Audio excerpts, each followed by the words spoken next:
السلام عليكم مشاهدينا الكرام. اليوم المنتخب الوطني المغربي كيتعادل بالتعادل الإيجابي مع كرواتيا المنتخب القوي، وغتشاهدوا معنا في هذه الفيديوهات التصريح ديال وليد الركراكي، وفي الفيديو الثاني التصريح ديال مودريتش القائد ونجم المنتخب الكرواتي، والتصريح ديال أبو تريكة وتحليله واعترافه أن المنتخب المغربي هو منتخب قوي. نخليكم مع التصريح ديال وليد الركراكي.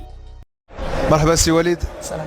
واش كنتي طامع في الانتصار ام ممكن نقولوا اليوم ان النتيجه انت راضي عليها ديال التعادل؟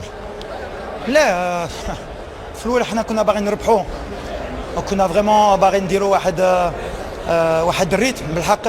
حتى حنا في واحد الفرقه اللي قويه الصراحه في ميليو التيران، عندهم كويريا، خلاو الكره عندهم، جراونا بزاف بالحق. لو بلان ديالنا كان ماشي سهل بالحق، كان ملي ولا عندهم لا ميتريس كان خصنا نكونوا باسيون باش ما نخلوهمش فين يلعبوا في لي زانترفال. هادشي اللي درنا الماتش كامل. كان شويه العيا في الاخر اللي كيبقى فيها هي سورتو سور الكوتو اوفونسيف، ما زعمناش بزاف، انا بوكو ديشات، يعني بزاف كواري في ميليو التيران، بزاف د لي ان كونتر مي سان بون ريزولتا كتخلينا مازال بالروح في هذا الجروب. وحتى حنا في الفرقه اللي ما تنساش هي اللي كانت فينا مره اخرى، دونك فوالا سان بون. إذا مشاهدينا الكرام، كان هذا تصريح ديال مدرب المنتخب المغربي وليد الركراكي، وتحدث عن مجموعة من النقاط الإيجابية والسلبية اللي كانت في المباراة اليوم. نخليكم الآن مع تصريح مودريتش نجم المنتخب الكرواتي. تهانينا. ما شعورك بعد هذا التعادل؟ ماذا أقول؟ نحن كنا نستحق أكثر من هذه المباراة، سنحت لنا فرص في آخر نهاية الشوط الأول، وفي الشوط الثاني كنا أفضل لكننا لم نتمكن من التسجيل. نعم، هذه أول نقطة. علينا أن نستمر، وما يزال هناك مباراتان، ونرفع من مستوى أدائنا ونأمل أن نتصدر بعد مشواركم الرائع في النسخة الماضية. سنحاول، نحن سعداء بأن نكون وأن نخوض هذه المباريات، وأعتقد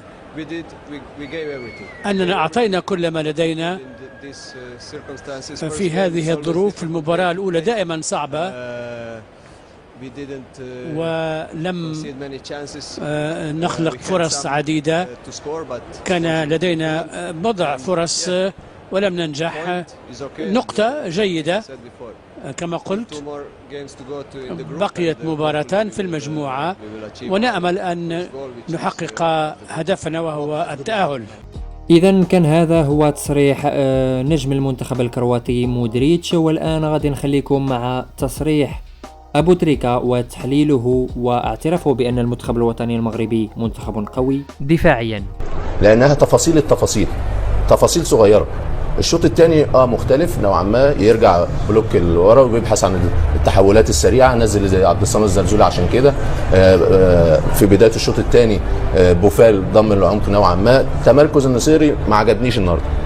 لو الحالات جاهزه ممكن نبدا بيها بالحالات، خاصه اول التحولات بحث عن التحولات الموجوده على طول. الثلاث لاعبين الموجودين يروحوا ياخدوا ما بين الخطوط. تمركزهم كويس. هنا تحرك النصيري تحرك وحش قوي، هو خرج لبره، المفروض يقف بين السنتر باكين عشان تتعمل له تمرير. فالنهارده دي الحاجات اللي موجوده، لازم التفاصيل. التحول السريع، نزل عبد الصمد الزلزولي. عشان كده الزلزولي عاوز يعمل كل حاجه في كره القدم، عاوز يقول انا موجود، انا عبد الصمد هنا عاوز اثبت نفسي.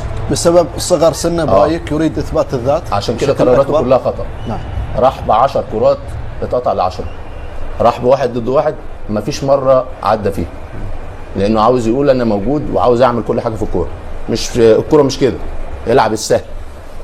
فكرته حلوه وليد، انه بحث عن التامين في الجانب الدفاعي، وبحث عن التحولات السريعه نوعا ما، انما لازم يتحسن من الناحيه الهجوميه. دفاعيا مميز، عنده حارس مرمى مميز جدا، عنده 4 خط دفاع مميزين في الكرات العرضيه، التغطيه، وسط ملعب مرابط النهارده قدم مباراه كبيره. فاعتقد ان الجانب الدفاعي ما فيش خوف عليه، انما الجانب الهجومي محتاج يتحسن كتير كتير، وخاصه من جانب وسط الملعب وايضا المهاجم. هتلعب بحمد الله لازم البلوك يبقى عالي، لان هو مش سريع وعاوز كرات عرضيه شمال ويمين، وده في نهايه المباراه ما كانش موجود. صحيح. فمش عاوزين نحكم عليه بدري. نعم.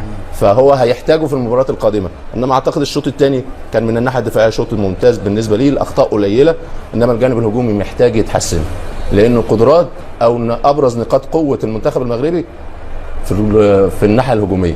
دفاعيا مميزين، ما ننساش انه كان بيلاعب وصيف بطل العالم، فاعتقد ان النتيجه مرضيه بالنسبه لفريق المغرب. والمباراه الاولى دايما بيبقى ليها حساسيات وبيبقى ليها ظروف معينه وحسابات معينه للمدرب، فاعتقد ان المباراه دي هتديهم دفعه كبيره في المباريات القادمه ان شاء الله باذن الله تعالى.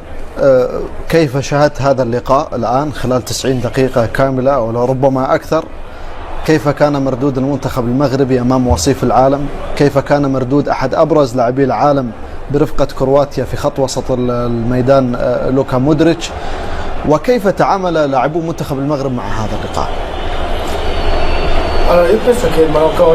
أعتقد بأن المنتخب المغربي اليوم قدم مباراة جيدة، بمعنى أن تخرج من هذه المباراة وأنت تعرف بأنك ليس فقط قد بذلت كل ما بوسعك، لكن إذا كان هذا هو التصريح ديال أبو تريكة، حيث اعترف أن المنتخب الوطني عنده دفاع قوي وهجوم ناقص وخط وسط ناقص. وسمعنا الرأي ديال وليد الركراكي وسمعنا الرأي ديال نجم المنتخب الكرواتي. بالتوفيق لأسود الأطلس في مباراة القادمة أمام بلجيكا، وكل الدعم للمنتخب الوطني المغربي في نهائيات كأس العالم قطر 2022. وفي الأخير أعزائي، ما تبخلوش علينا بالإعجاب والاشتراك في القناة، وشكرا.